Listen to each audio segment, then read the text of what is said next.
O livro Arquitividade e Subjetituras, Metodologias para Análise Sensível do Lugar, foi publicado por ocasião dos 20 anos do Laboratório Arquitetura, Subjetividade e Cultura LASC, vinculado ao PROARC.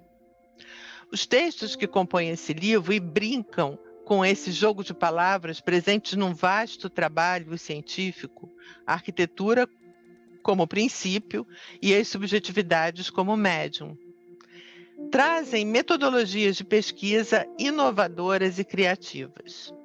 O livro não é apenas útil para pós-graduandos, mas pela qualidade do tema e pela clareza dos textos, desperta o interesse de estudantes de arquitetura e urbanismo, profissionais, planejadores e pessoas interessadas nas possibilidades que a arquitetura e o urbanismo podem prover. Ao mesmo tempo que os capítulos mergulham nas diversas abordagens com rigor científico, eles não deixam de demonstrar também que é impossível não se encantar com a cidade, com seus usos, com seus movimentos. O livro tem textos de Alice Brasileiro, André Carvalho, Bárbara Tomás, Cláudia Castellano, Estela Almeida, Felipe Bose, Ilana Sankovski, Juliana Queiroz, Marília Chaves, Natália de Mello, Natália Carvalho, Regina Cohen e uma apresentação de Gleice Lali na terceira capa.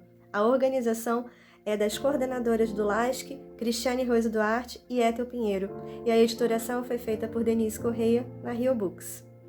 Apesar de estruturado como um volume de 4 eixos, que podem ser lidos em qualquer ordem, a qualquer momento, cada um desses eixos agrupa temáticas consoantes, desenvolvidas por pesquisas recentes.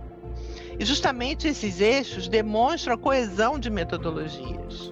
Essas metodologias presentes nos eixos etnografias, corporeidades, narrativas e representações sociais. Não obstante essa apresentação temática, elencada em grandes grupos de conhecimento, tecidos dentro do LASC, percebemos que a apresentação do porquê da escolha de cada objeto de estudo poderia também inflamar os leitores de toda a carga afetiva que acaba por unir pesquisadores e objetos de pesquisa. E aí aparece o que nós chamamos de lado B do livro, que apresenta nas folhas coloridas, dentro de cada capítulo, a história da criação de cada pesquisa.